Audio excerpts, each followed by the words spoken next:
요한계시록을 큰 구조로 먼저 보겠습니다. 첫 번째 요한계시록 1장부터 3장까지는 일곱 교회가 수신자입니다. 수신자에 대한 교회 이야기가 나오는 거죠. 계시록 1장 10절 11절 보면 주의 날에 내가 성령에 감동되어 내 뒤에서 나는 나팔 소리 같은 큰 음성을 들으니 이르되 내가 보는 것을 두루마리에 써서 에베소, 서머나, 버가모, 두아디라, 사데, 빌라델피아, 라오디아 등 일곱 교회에 보내라. 그러니까 요한계시록의 수신자가 바로 일곱 교회입니다. 요한계시록은 교회가 듣고 깨닫기 위해서 주신 겁니다. 그 말씀이 3장까지 나오고, 그리고 다음 4장과 5장 우리가 볼 말씀들은 하늘의 모습을 봤습니다. 요한이. 그는 하늘 위에 하나님을 본 겁니다. 그리고 세 번째 큰 구조는 이제 하늘로부터 이 땅에 심판이 임하는 것이 6장부터 20장까지의 내용입니다. 그리고 마지막에는 심판 후에 새하늘과 새 땅이 열어지죠. 재림과 천년왕국, 그리고 심판.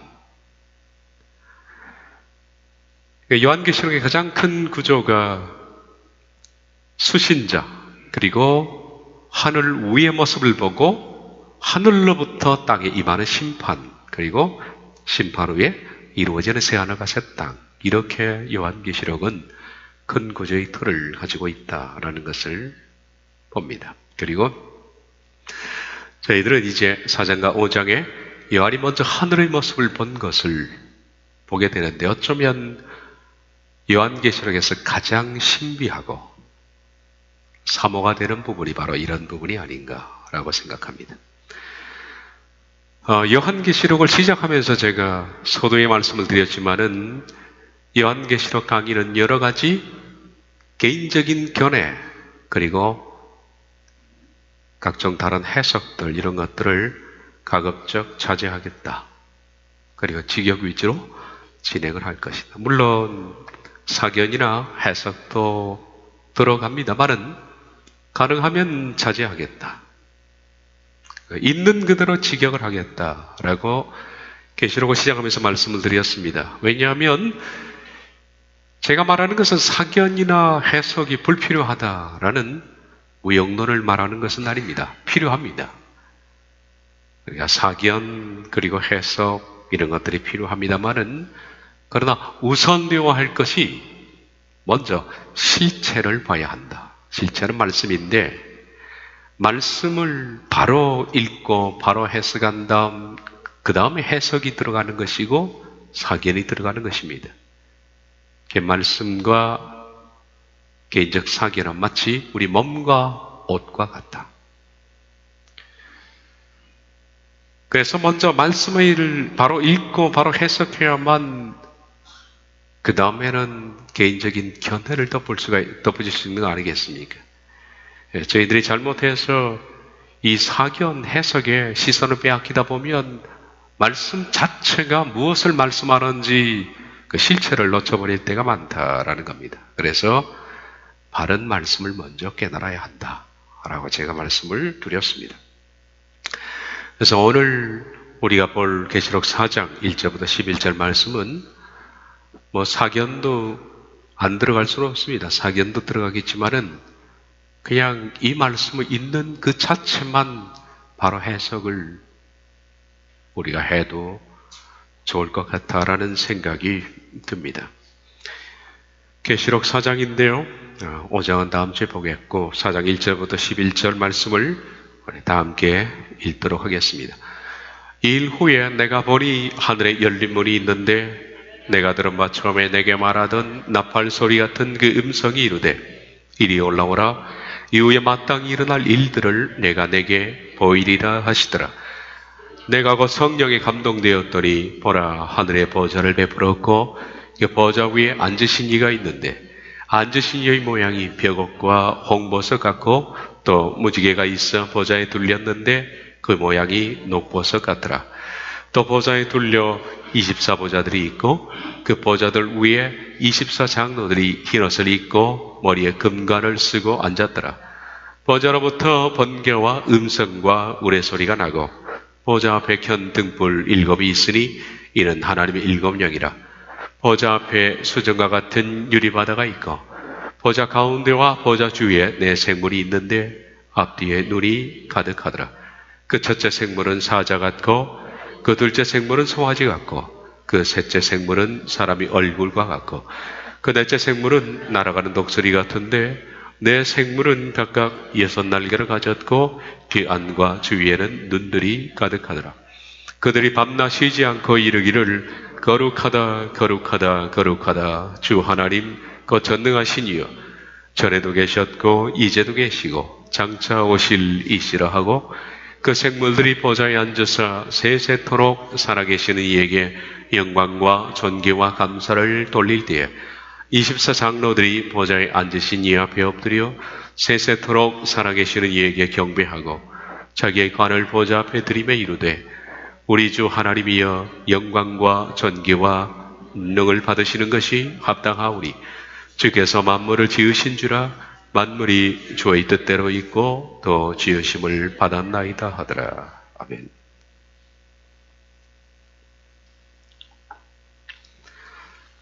요한은 하늘로 올라갔습니다. 4장 1절을 보면 이 일 후에 내가 보니 하늘에 열린 문이 있는데 내가 들은 바 처음에 내게 말하던 나팔 소리 같은 그 음성이 이르되 이리 올라오라 이후에 마땅히 일어날 일들을 내가 내게 보이리라 하시더라. 직역을 봅니다. 이 일들 후에 내가 보았다. 그런데 보라 하늘에 열려져 있는 문이 있는데 내가 처음 들었던 그 나팔 같은 음성이 내게 말하기를 너는 이리로 올라오라.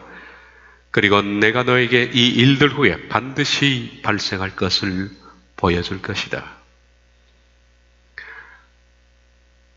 이 일들 후에 내가 보았다. 이렇게 시작합니다. 이 일들이 뭘까요? 이 일들은 요한이 계시록 1장부터 3장까지 보았던 모든 환상, 그것을 본 뒤에 라는 뜻인데 1장부터 3장까지는 요한이 본 것이 첫 번째 요한에게 이 계시의 말씀을 전해주는 예수님을 먼저 보았죠. 계시록 1장 13절에 16절 촛대 사이에 인자 같은 이가 발에 끌리는 옷을 입고 가슴에 금띠를 띠고 그의 머리와 털의 희기가 흰 양털 같고 눈 같으며 그의 눈은 불꽃 같고 그의 발은 풀무불에 단련된 빛난 주석 같고 그의 음성은 많은 물소리와 같으며 그의 오른손에 7별이 있고 그의 입에서 좌우에 날선 검이 나오며 그 얼굴은 해가 힘있게 비치는 것 같더라. 요한이 계시록 1장에서 본 환상은 먼저 예수님이었습니다. 그리고 이어서 그 예수님께서 요한계시록의 수신자 되는 7교회에게 말씀을 하시는 내용이 첫 번째 환상이었습니다. 이 예수님께서 7교회는 말씀드린 것처럼 각 시대의 다양한 모습들을 가진 교회들, 모든 시대의 교회들, 그리고 나아가서는 모든 시대의 성도들에게 주시는 하나님 말씀입니다. 무엇을 고쳐야 하며 또 무엇을 해야 할 것인가 하는 교회로서의 바른 상들에 대해서 말씀을 하셨습니다. 그리고 이것이 첫 번째 환상이었고 그리고 두 번째 그가 본 환상이 그 일 후에 다시 말하면 7교회에 대한 모든 환상을 본 뒤에 두 번째 환상이 시작되는 겁니다. 두 번째 환상은 먼저 하늘이 열린 문을 보면서 하늘에 떠 있는 어떤 열린 문을 보면서 시작된 겁니다. 4장 1절 상반절 일 후에 내가 보니 하늘에 열린 문이 있는데 한글 성경에는 직역이 안 돼 있는 부분이 보라라는 단어가 빠졌습니다. 이두 보라. 그는 깜짝 놀랐습니다. 갑자기 하늘에 큰 문이 하나 보인 겁니다. 그는 감탄하면서, 원래 이 보라라는 이 눈은 감탄사에 속하는 것인데, 그는 그것을 보면서 와 했던 겁니다. 와, 보라! 하늘에 열려진 문이 하나 보인 겁니다. 그는 그 열려진 문을 보고 크게 감동했고, 그 문이 활짝 열어져 있는데 동시에 나팔 소리 같은 음성이 들렸다. 나팔 소리 같은 음성이라는 것은, 나팔은 아니고 아주 힘있고, 나팔이 힘있고 강렬한 음성이라는 표현이겠죠. 열려진 그 문과 함께 나온 음성은 4장 1절 하반절에 내가 처음 들었다는 것은 계시록 1장에서 예수님께서 말씀하시는 음성이 나팔 같은 음성인데, 그 두 번째 음성입니다. 그러니까 나팔 같은 음성은 예수님 목소리를 말하는 거죠. 내가 처음 들었던 그 나팔 같은 음성이 나에게 말하기를, 너는 이리로 올라오라. 그리고 내가 너에게 일 후에 반드시 발생할 것을 보여줄 것이다. 너는 이리 올라오라. 그리고 이 일들 후에 앞으로 반드시 이 땅에 발생할 것을 너에게 보여줄 것이다 라고 말씀을 했습니다. 이어서 그는 성령 안에서 하나님의 보좌를 봅니다. 4장 2절 3절 내가 곧 성령에 감동되었더니 보라, 하늘의 보좌를 베풀었고 그 보좌 위에 앉으신 이가 있는데, 앉으신 이의 모양이 벽옥과 홍보석 같고 또 무지개가 있어 보좌에 둘렸는데 그 모양이 녹보석 같더라. 직역은 즉시 나는 성령 안에 있었다.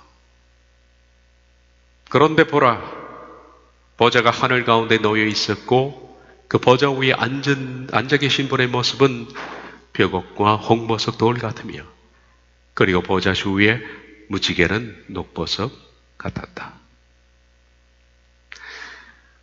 요한은 먼저 나팔과 같은 음성을 들었죠. 나팔 같은 음성은 바로 이런 음성이었습니다. 이것은 예수님의 음성이었는데, 나팔처럼 크게 강렬하게 들리는 음성, 이리 올라오라. 그러니까 이 말이 얼마나 힘있게 전달됐겠습니까? 이리 올라오라. 이후에 마땅히 일어날 일들을 내게 보이리라 라는 나팔 같은 음성. 너는 이리로 올라오라. 그리고 내가 너에게 이 일들 후에 반드시 발생할 것을 보여줄 것이다 라는 나팔 같은 음성을 듣는 순간 즉시 나는 성령 안에 있었다. 그 음성을 듣는 순간에 성령 안에 있었다.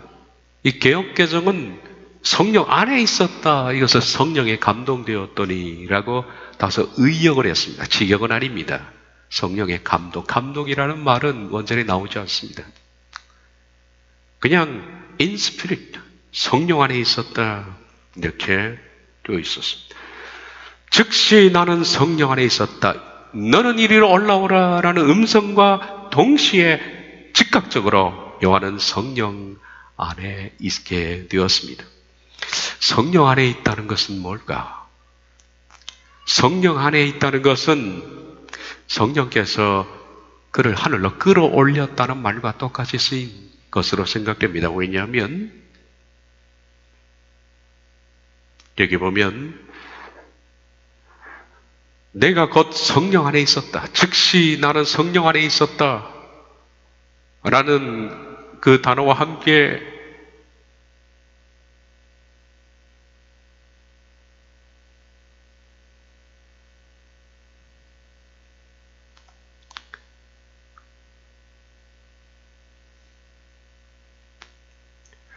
너는 이리로 올라오라 라는 이 단어와 함께, 이 말과 함께 성령 안에 즉시 그가 있었다는 이 내용은, 성령 안에 있었다는 것은 그가 끌어올려졌다 라는 말과 똑같은 내용으로 쓰여졌다는 것이죠. 그러니까 성령 안에 있다는 것은 성령께서 그 음성을 듣는 사람을 하늘로 끌어올리는 것을 말합니다. 성령 안에 있었다 라는 것은 아마 앞으로 공중들림도 같은 거겠죠. 공중들림도 성령 안에 있을 때 즉각적으로 그 사람은 장소가 이동되는 겁니다. 구약 성경에도 에스겔이 그런 식으로 성령에 감동된, 다시 말하면 성령 안에 들어가는 순간에 에스겔은 그발강가로 바로 이동이 된 겁니다. 시공간을 초월하는.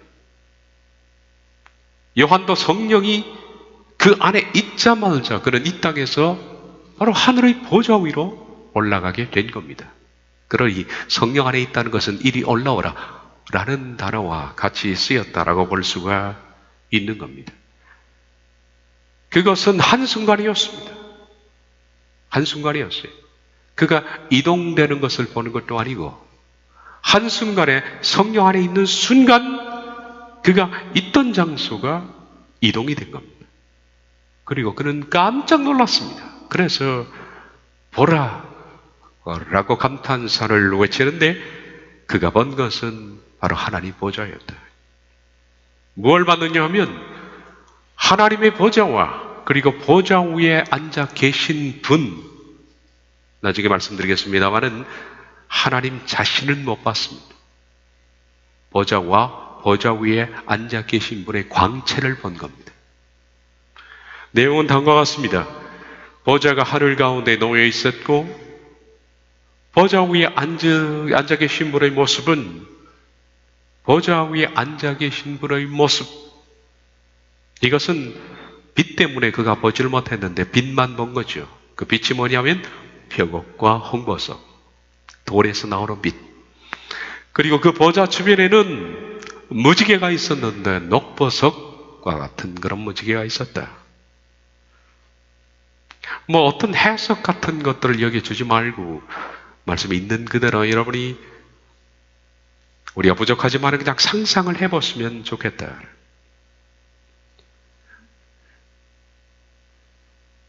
요한은 하늘에 열려진 문이 발견되는 순간에 이리 올라오라는 나팔 소리와 함께 그는 즉각적으로 성령 안에서 하나님의 나라로 이동했고요. 그가 눈을 떠서 보니까 바로 하나님의 보좌가 있었고 보좌 위에 계신 분에서 나오는 광채를 봤다. 그 광채는 벽옥과 홍보석 같고 그 주변에 무지개가 있었는데 그것은 녹보석 같은 무지개였다라는 겁니다. 이 보좌가 하늘 가운데 놓여 있었고라는 이 놓여 있었고라는 단어의 시제는 미완료입니다. 이것은 영어에도 없는 시제입니다. 이 세상에 존재하는 아마 히브리 헬라어를 제외한 다른 곳에서는 이런 시제는 없을 겁니다. 미완료형 시제. 현재 완료, 과거 완료는 있어도 미완료는 없죠. 미완료는 뭐냐 하면 과거 어떤 시점에서 시작되어서 그 시작도 알 수 없는 거예요. 퀘스천 마크예요. 언제부터인지 시작되어서. 그러면 그 시작이라는 그 이전은 존재하지 않았느냐? 그것도 아닙니다. 존재해 온 겁니다. 과거의 어떤 시점에서부터 계속 존재해 왔고 현재도 존재 중이며 그리고 앞으로도 영원히 존재할 수 있는 그 시제가 미완료인데 이것은 피조물에게 붙이는 것은 불가능합니다. 왜냐하면 피조물은 존재가 유한하기 때문에 앞으로 계속 존재한다는 것은 있을 수가 없는 거죠. 그래서 미완료형은 신의 언어입니다. 신의 동사라 그러죠. 그래서 사람에게 붙일 수 있는 동사가 아닙니다. 그런데 이 신약 성경에는 이 미완료가 많이 있습니다. 요한복음 1장 1절부터 나옵니다. 태초에 말씀이 계시니라 NRK and 홀로스. 그 n이 미완료입니다. In the beginning, 시작 때. 시작은 여기서 in the beginning은 만물이 만들어진 그 시점이죠. 그 시점 이전에 로고스, 말씀이 언제부터인지 모르지만 존재해 오셨고 말씀이 창조되는 그 순간에도 존재하고 있는 중이며 앞으로도 영원히 존재하고 있다라는 뜻이 요한복음 1장 1절입니다. 이걸 어떻게 해석하겠습니까? 해석할 수 있는 방법이 없습니다.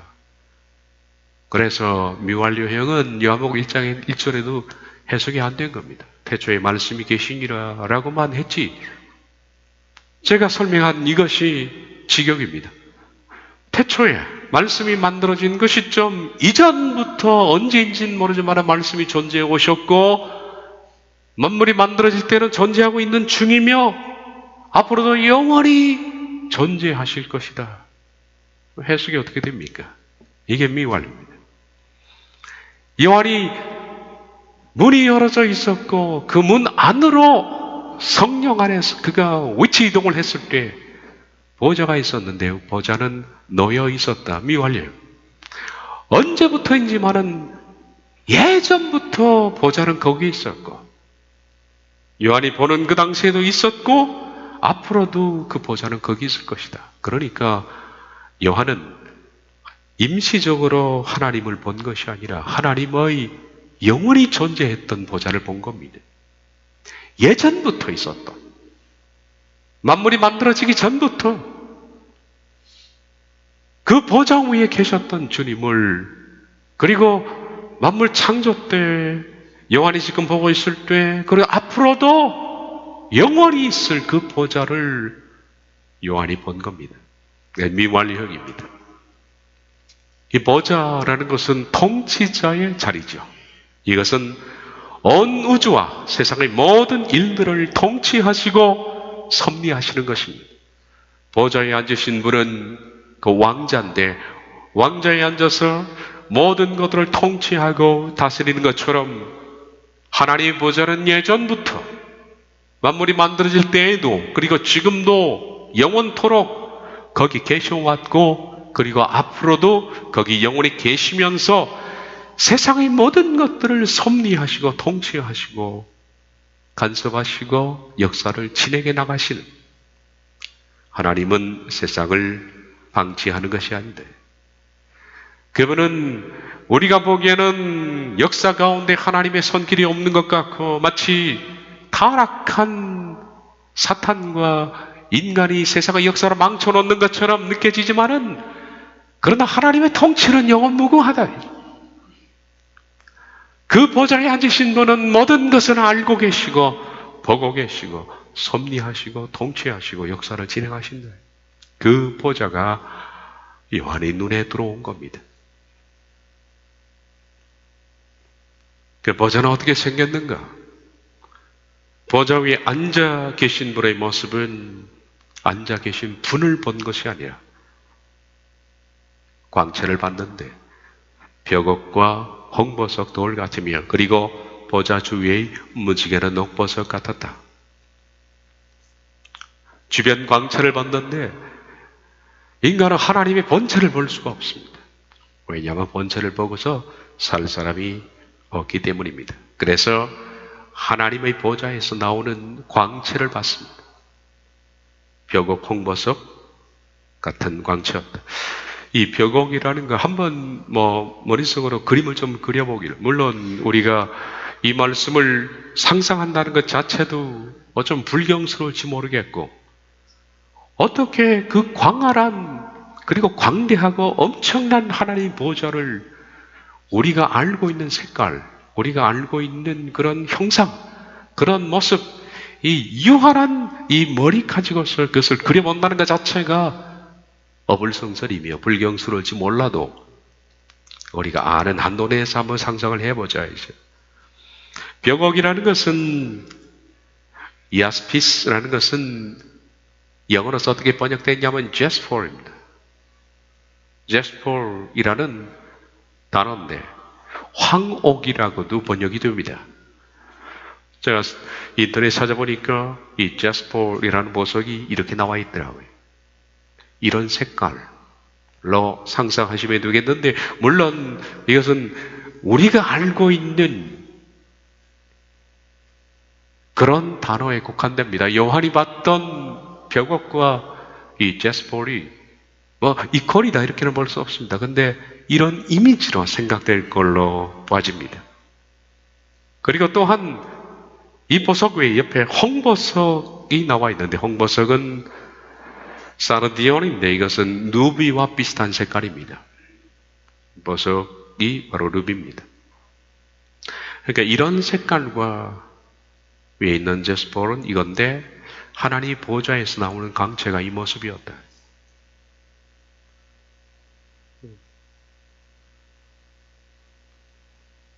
이렇게 생각이 됩니다. 그리고 그 보좌 주변에는 무지개로 덮여 있는데 그 무지개가 녹보석입니다. 녹보석은 그린 에메랄드. 이게 그린 에메랄드 색깔인데요. 이제 보좌와 보좌 주변에 그린 에메랄드로 둘려져 있는 그 무지개, 이걸 한번 머릿속으로 아주 그 웅대하고 장엄한 모습을 한번 상상해 보시면 되겠습니다. 물론 요한도 이것을 설명할 때 설명할 수 있는 단어가 별로 없었을 것으로 생각됩니다. 그래서 인간 세상에서 쓸 수 있는 단어를 여기 국한해서 쓰다 보니까 이것이 100%다 전달되지 못했을 것으로 여겨집니다. 그리고 이렇게 보좌와 보좌 주변에서 나오는 광채와 함께 보좌 주변에 있는 세 가지의 존재들을 요한이 보았습니다. 그 존재는 첫 번째 24장로들입니다. 그리고 두 번째 그가 본 것이 내 생물입니다. 세 번째 본 것이 그는 성령님을 봤습니다. 일곱 눈의 존재입니다. 그리고 네 번째 본 것이 어린 양을 봤는데 그것은 5장에 나와 있기 때문에 다음 시간에 볼 겁니다. 오늘은 그 세 가지가 본 이 5장에 나와 있는 보좌 주변에 있는 세 존재를 봤던 그 내용들을 보겠습니다. 먼저 보좌 주변에 24장로가 있었다라고 나와 있습니다. 4장 4절, 또 보좌에 둘려 24보좌들이 있고 그 보좌들 위에 24장로들이 흰 옷을 입고 머리에 금관을 쓰고 앉았더라. 머리에 금관을 쓴 24장로들이 그 보좌 주위에 이렇게 24보좌에 앉아 있었다라고 말합니다. 흰 옷을 입었다. 흰 옷을 입고 머리에 금면류관을 쓰고 있는 이 24장로들은 도대체 누구를 가르치는 것일까? 요한계시록에 보면 이 하늘에, 이건 이 땅에 있는 장로가 아닙니다. 하늘의 24장로에 대해서 몇 번 요한의 언급에 나와 있죠. 이들은 누구일까? 24장로는 누구를 말하는 것일까? 이 24장로, 이 하나님 보좌 근처에 있는 24장로들은 견해가 다양합니다. 여기에 대해서는 이런 견해들이 있죠. 첫째, 구약의 12족장과 신약의 12사도들을 합친 것이다. 그런데 그것이 다 말할 수 있는 증거는 없습니다. 그냥 생각일 뿐입니다. 12족장과 12사도에 대해서 말하는 것이 아닐까. 그래서 24니까. 두 번째 견해는 이 24장로는 이미 공중들림이라는 사건이 계시록 4장을 시작하기 전에 일어났고, 그리고 공중들림을 받은 사람들 가운데에서 대표자 24명을 상징하는 것이다. 그러니까 이 견해를 따르는 사람들은 이렇게 말들어 하죠. 계시록 4장 1절에 요한에게 이리 올라오라라는 말씀을 교회가 들림받은 것으로 이렇게 생각을 하는데, 계시록 4장 1절은 요한에게 이리 올라오라는 것이지 교회에게 올라오는 것은 아닙니다. 그런데 이 두 번째 견해도 좀 주목해서 봐야 할 필요는 있다. 세 번째 24장로는 구약의 역대상 21장을 보면 제사장이 24제사장 반열로 나와 있습니다. 그러니까 성전을 봉사하기 위해서 제사장을 24반으로 나누어서 성전 봉사의 1반, 2반, 3반 이렇게 교대로 들어갔던 그 24반, 이것을 가리킨다라고 말하는 사람도 있고요. 그리고 네 번째는 24장로들 천사장들의 무리다, 이렇게 그러니까 천사장이 24명이 있다. 물론 근거는 없습니다만은 이렇게 견해를 갖고 있는 사람들이 있습니다. 그 외에도 여러 사람들이 있지만은 4가지 정도로 압축을 해봤습니다. 물론 제가 말하는 것은 정확하게 24장로가 누구를 가리키는 데에서는 성경에 명백하게 그 해석에 나와 있지 않기 때문에 이것은 뭐냐 하는 것에 대해서는 우린 침묵할 수밖에 없습니다. 확실히 이것이다 라고 말할 수는 없습니다. 그런데 좀 더 생각을 해보면 이들이 천사들이나 혹은 구약의 제사장 반열을 가리키는 것은 아닌 것 같다라는 생각은 듭니다. 왜냐하면 이분들이 쓰고 있는 것이 면류관입니다. 금관이라고 나와 있는 금관은 스테파노스입니다.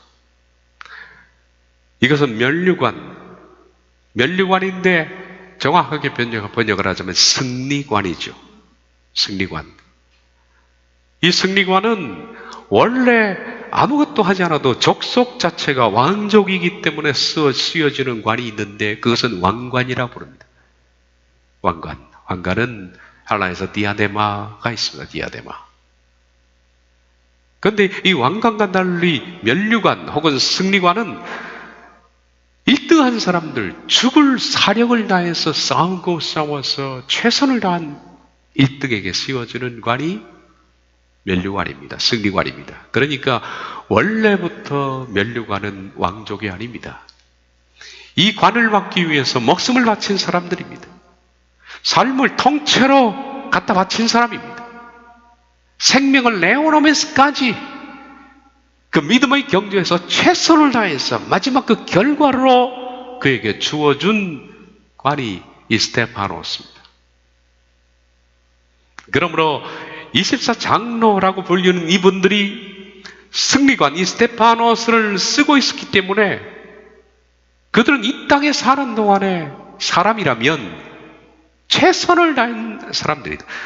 원래 천사들이 최선을 다해서 면류관을 받는 것은 아닙니다. 면류관은 사람에게 속하는 거죠. 천사들은 최선을 다해서 구원을 이루고 없지 않습니까?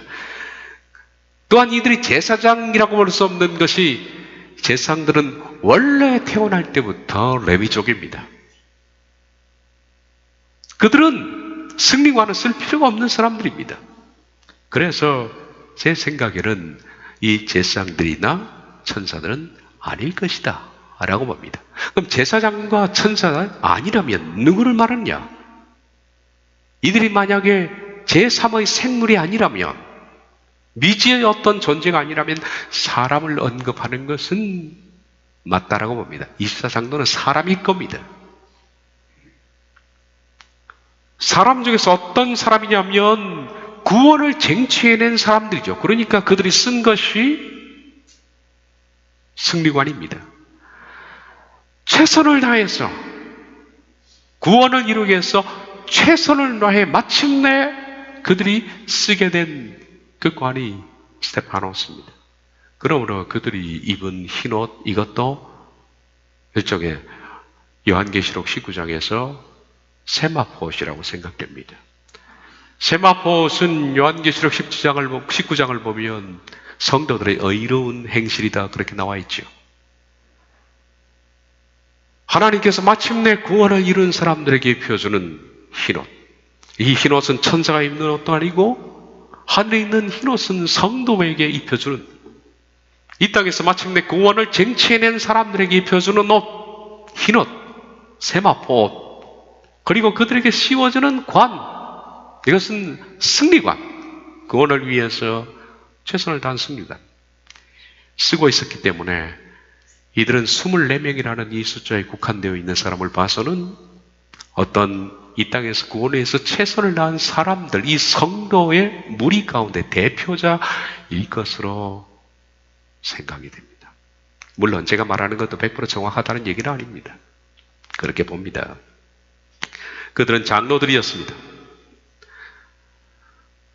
장로라는 프레스부터로스는 천사에게 붙여준 경우는 한 번도 없었습니다. 구약 신약을 다 통칭해서 천사들에게 장로라는 직함을 준 적은 없습니다. 이 장로는 철저히 사람에게 붙여준 직함이었습니다. 그러므로 24장로들은 구원을 이루어낸 이 땅 사람들 가운데 천국인들을 대표하는 분들이라고 생각될 수밖에 없습니다. 그러면 24장로들이 왜 하늘에 있느냐?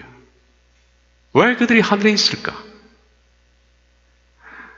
여러분과 제가 알기로는 이 공중들림이 발생하기 전까지 모든 성도들이라고 불리우는 사람들의 육체는 흙 속에 있지 않습니까? 아직도 흙으로 되어 있습니다.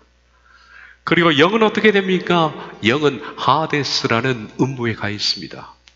천국이 아니라 하데스. 부자와 나사의 비유에서 아브라함의 품에 안겼다라고 말하는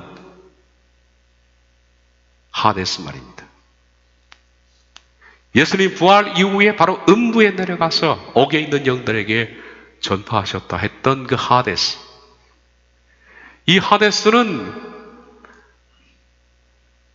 천국 갈 사람들과 지옥 갈 사람이 결정되어서 같이 존재하는 것입니다.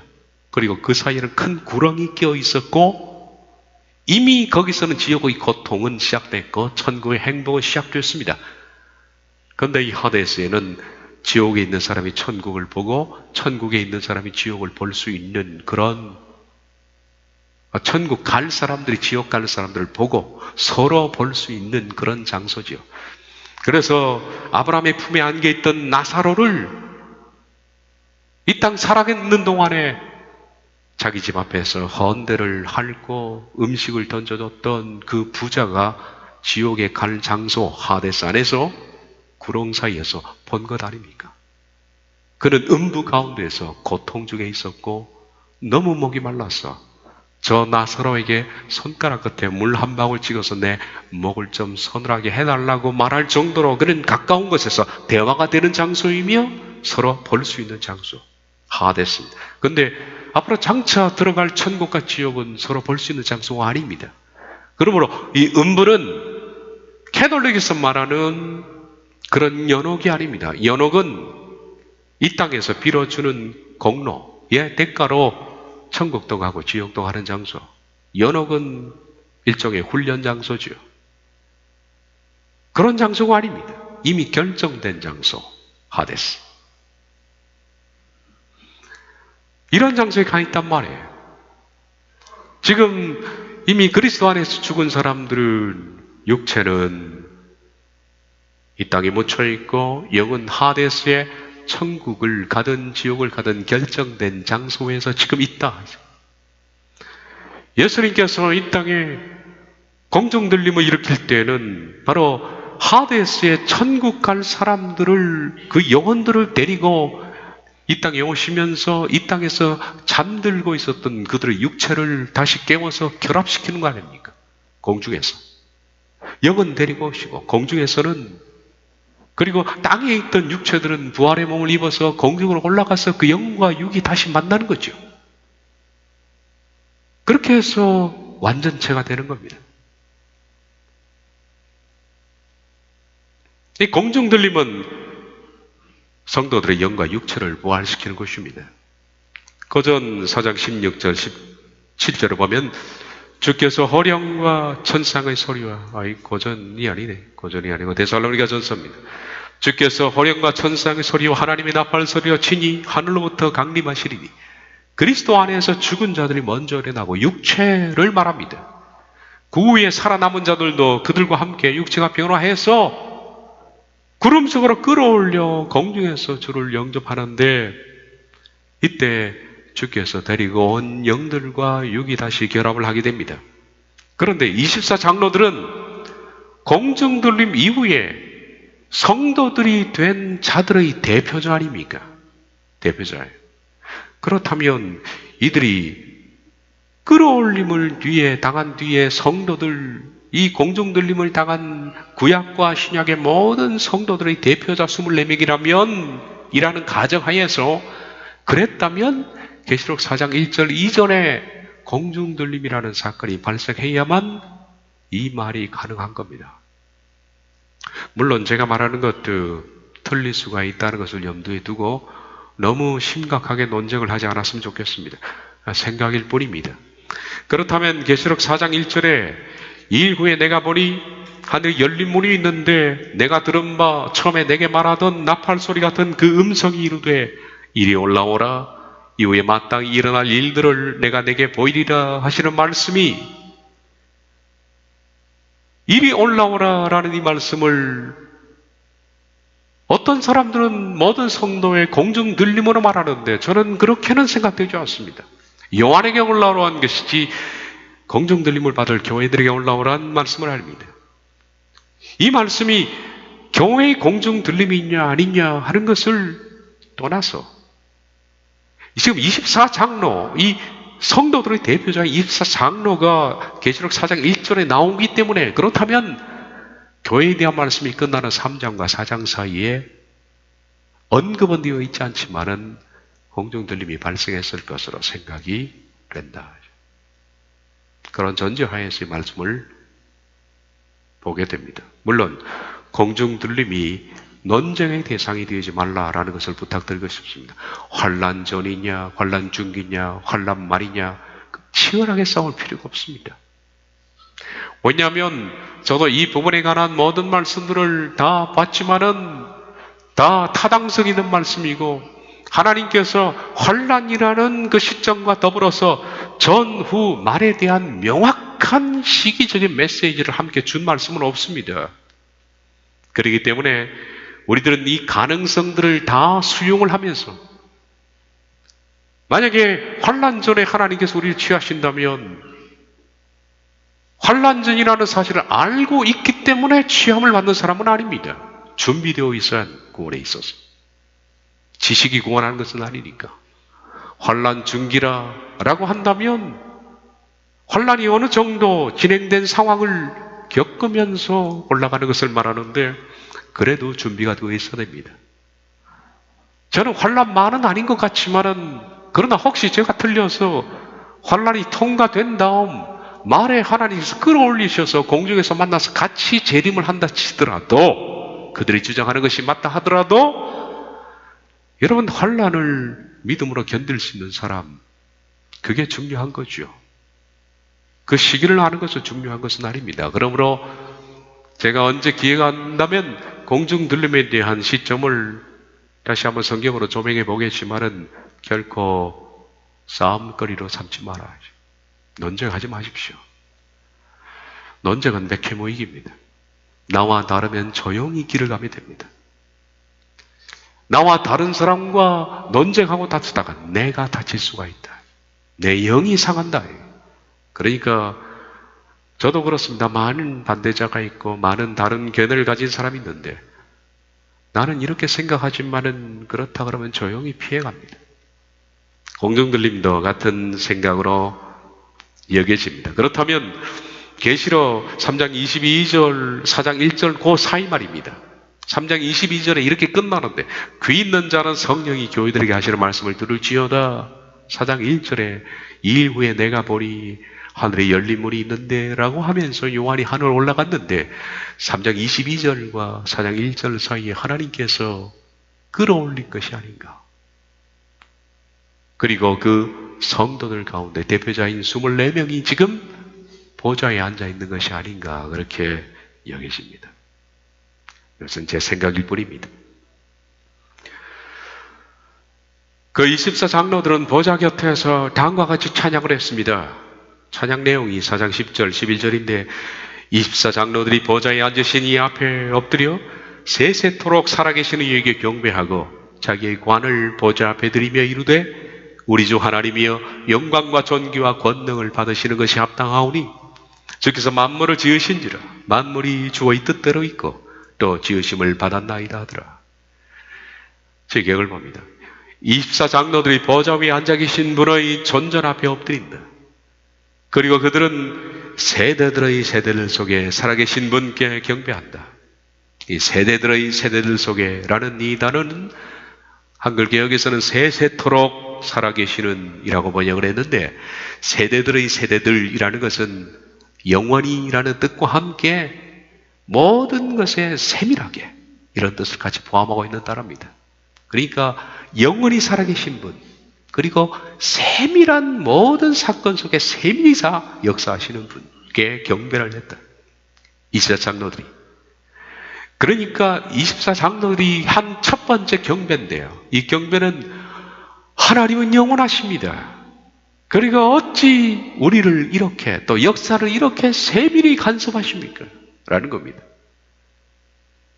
경배하면서 그들은 그 보좌 앞에 자기들이 쓰고 있었던 스테파노스 이 승리관을 집어 던지면서 말을 합니다. 한 말이 이겁니다. 그 노래가 합당하십니다.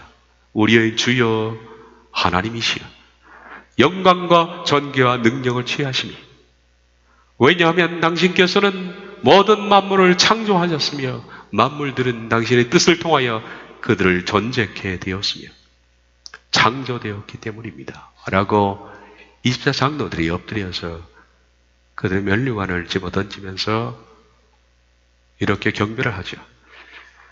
이 그림을 봤습니다. 인터넷에서.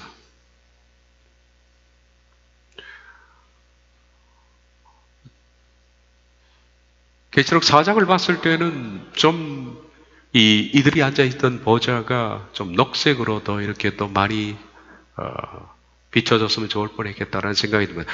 저 앞에는 녹색 무지개가 있기 때문에 청색보다 녹색을 좀 강조했으면 좋을 뻔했다라는 생각이 듭니다. 이런 식으로 자기의 면류관을 던지면서 노래한 겁니다. 그 웅장하고 장엄한 그 광경은 여러분 스스로 머릿속으로 한번 상상을 해보십시오. 저는 이 말씀을 준비하면서 제가 마치 요한처럼 이 보좌 앞에 서 있는 것 같은 느낌을 갖고서 말씀을 봤는데 그 장엄함에 압도가 되는 그런 경험을 가졌습니다.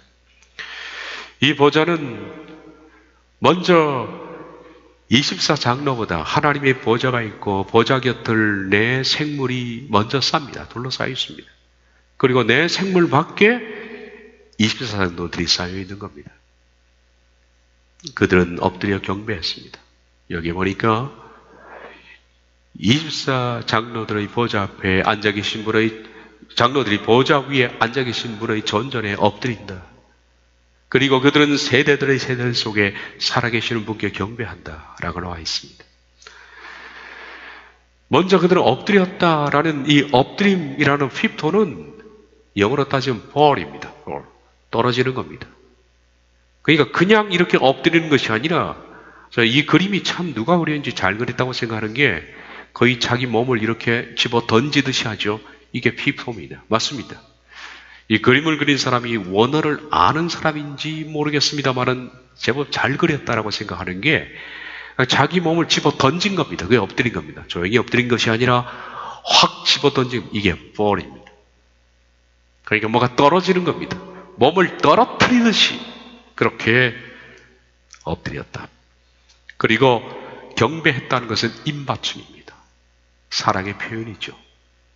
하나님께 입맞췄다는 것보다 그는 아마 자기 몸을 바닥에 집어던진 뒤에 하나님께 사랑의 표현으로서 입맞춤을 했다라는 그런 뜻이 되겠죠. 24장로들은 자신의 금 승리관을 모두 벗어서 보좌 앞 하나님의 존전에 집어던지면서 경배했는데 이것은 자신들이 머리에 쓴 이 승리관, 이 스테파노스조차도 하나님의 은혜가 아니었으면 결코 이것을 내가 스스로 얻을 수 없다는 것을 인정을 한 겁니다. 이 땅 살아가는 동안에 구원을 내가 이루는 것 같지만은 하나님의 은혜가 아니었으면 내가 이 자리까지 올 수 없다는 그 고백으로 저는 이 승리관을 쓸 자격이 없습니다. 라며 몸을 집어 던지고 아마 우리도 그렇게 될 겁니다. 내 몸을 집어 던지면서 바닥에 입을 맞추고 이 승리관조차 아버지의 것입니다. 라고 표현을 하면서 이어서 그들이 고백하는 내용 다시 한번 보겠습니다. 합당하십니다. 우리 주여 하나님이시여 영광과 존귀와 능력을 취하시니 왜냐하면 당신께서는 모든 만물을 창조하셨으며 만물들은 당신의 뜻을 통하여 그들을 존재케 했으며 창조되었기 때문입니다. 라고 고백을 하는 겁니다.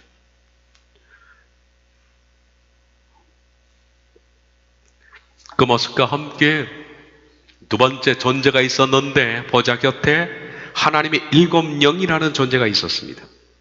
계시록 4장 5절에 보좌로부터 번개와 음성과 우레소리가 나고 보좌 앞에 켠 등불이 일곱이 있으니 이는 하나님의 일곱 영이라. 직역을 하자면 그리고 보좌로부터 번개불과 음성들과 천둥이 나온다. 거기 보좌 앞에 불타는 일곱 횃불들이 있는데 그것은 하나님의 일곱 영들이다. 보좌로부터 번개불과 음성 그리고 천둥 소리가 나타나는데 이것은 하나님의 임재가 있을 때 나타나는 표현들입니다. 하나님이 임재하실 때 이런 표현들이 있었죠. 예를 들면 출애굽기 19장 16에서 18절 상반절을 보면 모세가 시내산에서 하나님의 율법을 받기 전에 임재를 보았습니다. 그때의 모습입니다. 셋째 날 아침에 우레와 번개와 빽빽한 구름이 산 위에 있고 나팔 소리가 매우 크게 들리니 진중에도 모든 백성이 다 떨더라. 모세가 하나님을 맞으려고 백성을 거느리고 진에서 나오매 그들이 산기슭에 서 있는데 시내산에 연기가 자욱하니 하나님께서 불 가운데서 거기에 강림하시니라. 그러니까 하나님의 임재가 이렇게 우레, 번개, 소리입니다. 우레와 번개와 소리. 여기도 마찬가지로 하나님의 보좌에서 번개불 그리고 음성이라는 소리 그리고 우레, 천둥이 이렇게 나오는 겁니다. 거기 보좌 앞에 불타는 일곱 횃불이 있는데 그것은 하나님의 일곱 영들이다. 우리 개역개정 성경에는 일곱 횃불을 일곱 등불이라고 번역을 했습니다만은 등불이 아닙니다. 원래 이 단어 이것은 횃불입니다. 그리고 여기 일곱 영은 요한계시록을 다루면서 제가 말씀드렸습니다만은 성령님을 말합니다. 하나님의 보좌 앞에 성령님이 일곱 횃불로 나타나 있고 일곱 영들로 나타나 있습니다. 계시록 1장 4절 5절을 우리가 봤죠. 세 가지. 요한은 아시아에 있는 일곱 교회에게 편지하노니 이제도 계시고 전에도 계시고 장차 오실 이시며 로부터 그의 보좌 앞에 있는 일곱 영 또 충성된 증인으로 죽은 자들 가운데서 먼저 나시고 땅의 임금들의 머리가 되신 예수 그리스도 성부, 성자, 성령 이름으로 편지하는데 두 번째 성령이 어떻게 표현되어 있습니까? 보좌 앞에 있는 일곱 영입니다. 성령 하나님을 말합니다. 이 성령 하나님은 개역개정의 등불로 번역된 람파스는 터치입니다. 횃불입니다. 거대한 횃불로 이렇게 나타난 겁니다. 계시록 4장 5절을 표준세 번역으로 보면 이 등불을 횃불로 제대로 번역을 했더라고요. 어떤 경우는 표준세 번역이 훨씬 탁월할 때가 많습니다.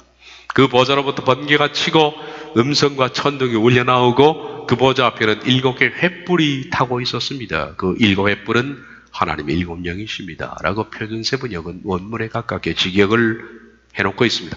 완전수 일곱을 사용한 것은 성령님께서 제가 전에 말씀드린 것처럼 이 땅을 두루 행하신다. 그리고 모든 것을 보신다라고 하기 때문에 일곱 영들이라고 표현한 것입니다. 성령님이 일곱 영들이라는 것이 아니라 스가랴도 4장 10절에 이 일곱은 온 세상에 두루다니는 여호와의 눈이라. 그 일곱은 완전히 보신다라는 의미였다. 계시록 5장 6절 다음 장에도 일곱 눈이 있으니 이 눈들은 온 땅에 보내심을 받은 하나님의 일곱 영이라. 그래서 하나님의 일곱 영은 성령님은 온 땅을 두루 보신다라고 하기 때문에 일곱 눈으로 표시된 것이다. 하나님은 성령님이 이 땅에 보내셔서 역사와 모든 일과 사람들을 낱낱이 살피시고 사람의 마음을 꿰뚫어 보시고 그 행한대로 보응하시는 분이기 때문에 일곱 눈을 가진 성령님 모든 것을 알고 있다. 내 심장과 폐부를 알고 있고 내 삶의 모든 말과 행위와 안고 일어섬을 다하신다. 나 여호와의 심장을 살피며 폐부를 시험하고 각각 그 행위와 그 행실들은 보응한다. 하나님의 보좌에는 이렇게 일곱 영이 있었습니다. 그리고 또 다른 존재가 있었는데 세 번째 마지막으로 내 생물들입니다.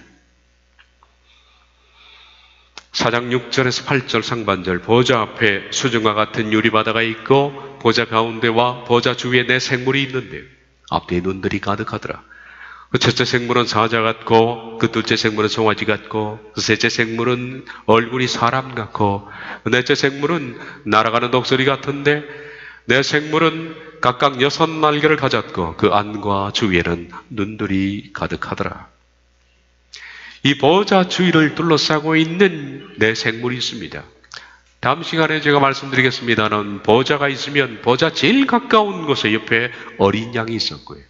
어린 양 그 다음 위치한 것이 바로 일곱 눈의 영 성령님이 있었고 그 밖에 바로 여기 있는 내 생물이 있었고 내 생물 밖으로 지금 24장로가 이렇게 앉아있는 모습을 생각하면 됩니다. 이 보좌 주위를 둘러싸고 있는 내 생물들, 이 생물들이 뭘까? 왜 이런 표현을 했을까? 원어 성경에서 존이라는 것은 그냥 리빙입니다. 리빙, 살아있는 이란 뜻인데 이걸 번역을 그냥 살아있는 생명체, 창조물, 피조물이라고 번역하는 겁니다. 원어 성경에 사전에 보면 존은 그냥 산 피조물, 살아있는 피조물 이렇게 번역이 되어 있습니다. 요한이 이 생물이라고 부르는 이 단어는 사람도 아니고 짐승도 아니고 뭐 어떤 살아있는 어떤 존재인데 표현할 수 없기 때문에 이렇게 쓴 거겠죠. 짐승이면 그냥 짐승, 사람이면 사람 이렇게 썼을 텐데 이건 피조된 것은 분명하나 그 존재를 잘 알 수 없기 때문에 그냥 존 이렇게 쓴 겁니다. 물론 피조물이기 때문에 삼위 하나님도 아닙니다. 짐승도 아니고 사람도 아닙니다. 그럼 뭐가 남습니까? 천사밖에 없죠. 내 생물은 천사라는 얘기밖에 안 됩니다. 그러나 이 천사는 하나님의 보좌에 있는 일반적인 수많은 천사들보다 더 탁월한 지위를 가지고 있는 하나님 보좌 바로 곁에 있기 때문에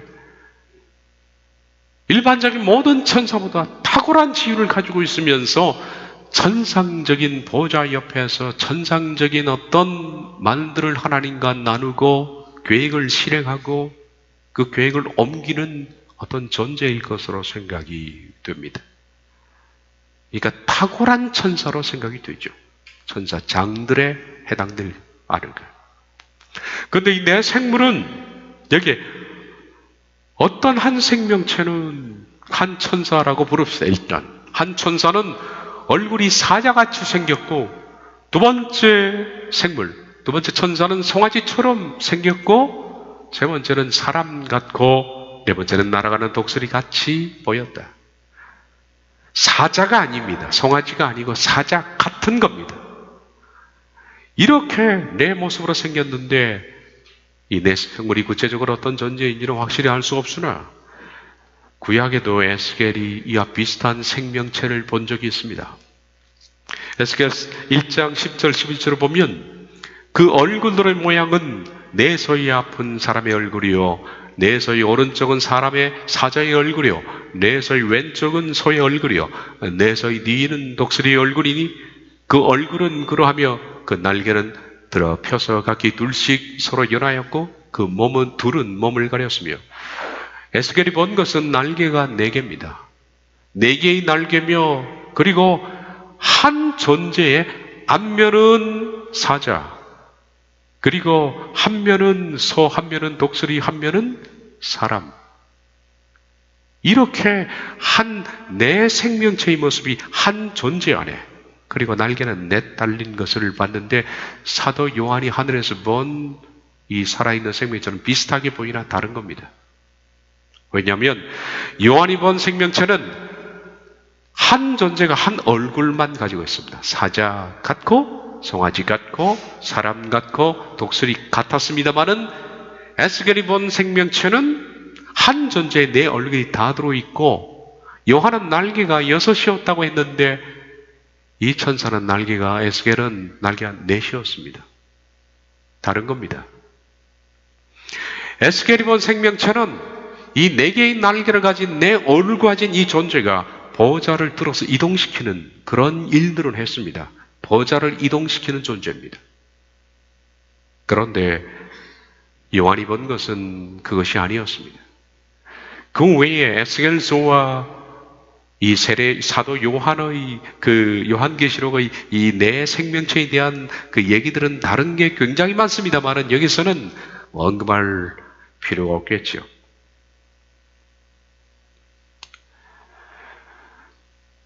그런데 분명한 것은 이 네 생명체는 하나님의 네 가지 성품을 표현하는 것은 맞는 것 같습니다. 가장 하나님의 성품을 표현하는 사자 같은 성품, 그것은 신적 성품입니다. 독수리 같은 성품, 인자 같은, 사람 같은 성품, 그리고 소 같은 성품. 그래서 이 네 가지 신의 속성을 가장 닮은 네 명의 천사. 그리고 그 신의 속성을 가장 오늘 성경에서 잘 표현한 것이 사자복음인 마태복음, 인자복음인 누가복음, 그리고 송아지, 소의 복음이라고 말하는 마가복음, 독수리 복음인 요한복음으로 연결시키는 일도 있지만은 어쨌든 하나님의 속성을 가장 잘 표현하는 것이 네 가지 속성입니다.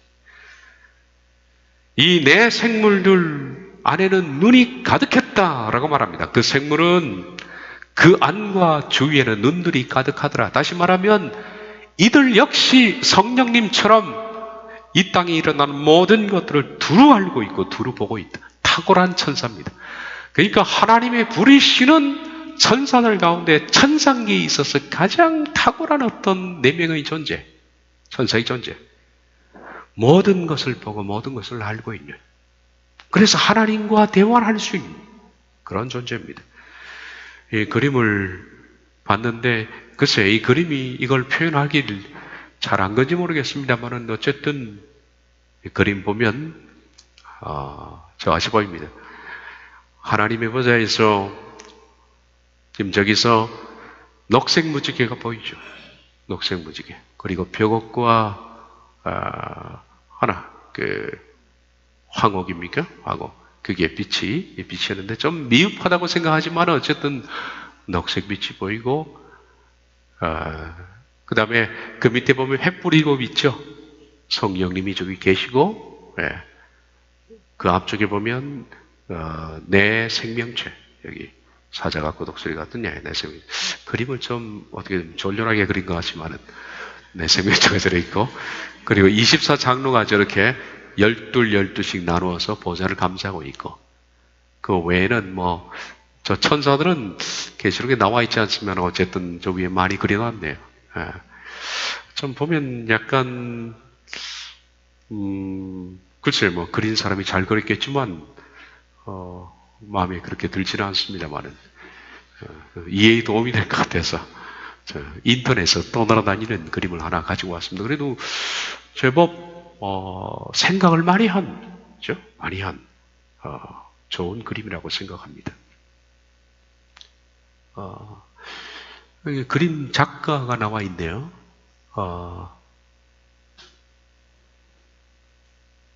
이거 자꾸 네이처 스미스라는 분이 작가가 되어 있는데 1982년도에 그린 작품이네요. 나름대로 참 잘 그렸다라고 생각합니다. 이 네 생물들이 하는 일은 끊임없이 하나님을 찬양하는 겁니다. 곁에서 앞에 있는 네 생명체가요 끊임없이 하나님을 찬양하는데 그 찬양 내용을 봅시다. 4장 8절 하반절에서 9절을 보면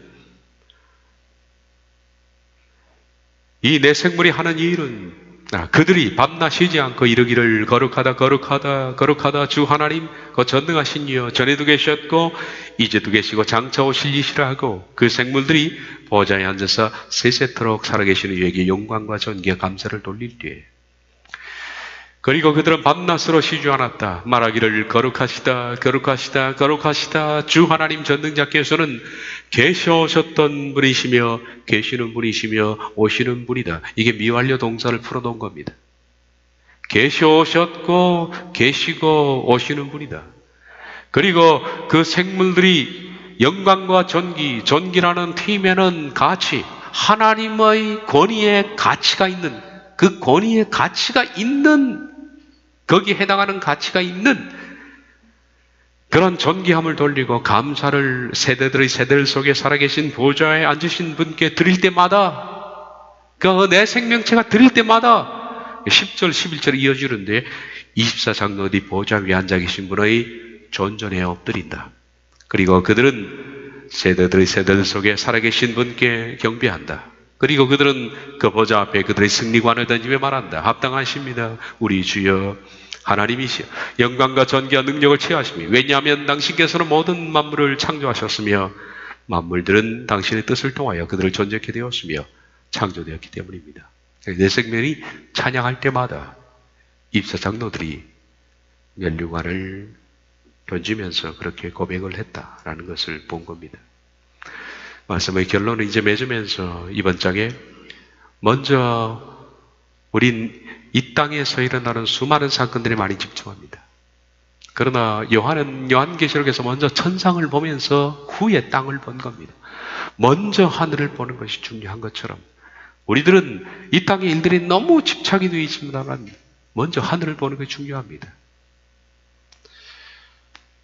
하늘의 모습을 보고 그 다음에 이 땅이 임하는 하나님의 심판, 다음에 이 땅이 이루어지는 천년왕국과 하나님의 나라를 기술한 것이 요한계시록이라면, 우리들은 이 땅에 쏟아지는 종말적 징조에 수많은 관심을 집중하고 있습니다. 종말적인 정보, 종말의 지식들, 그리고 말씀들, 이런 것들에 집중해 있는데, 그러나 요한계시록은 이 땅에 일어나는 종말적 징표보다 먼저 하늘의 보호자를 보고 그 보호자에 압도된 사람으로서 이 땅의 일들을 보는 것처럼, 우리들은 종말적 심판에 이 땅에 일어나는 일들을 보면 두렵습니다만은 우리가 먼저 봐야 할 것은 거룩하신 하나님의 존존 앞에 우리의 온 존재가 엎드려 있는 그 두려움, 하나님 앞에서 떨어야 할 그 두려움, 그 임재 앞에서 우리가 압도되어 있는 그 마음들, 이런 것들이 더 중요하지 않겠습니까?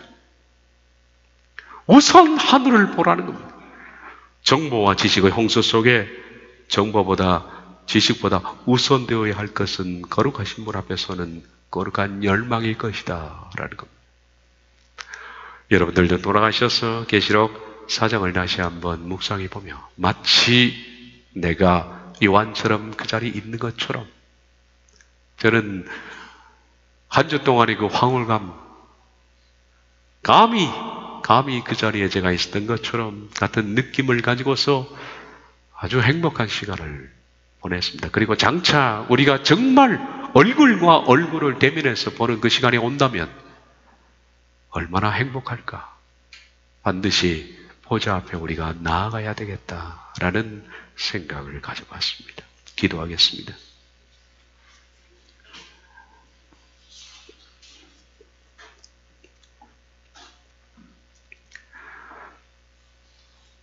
보좌에 계신 우리 하나님, 그 곁에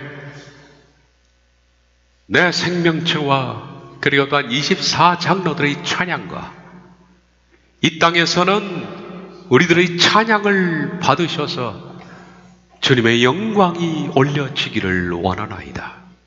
우리도 앞으로 주의 나라에 이 존재들과 같이 서는 그날이 꼭 오기를 기다립니다.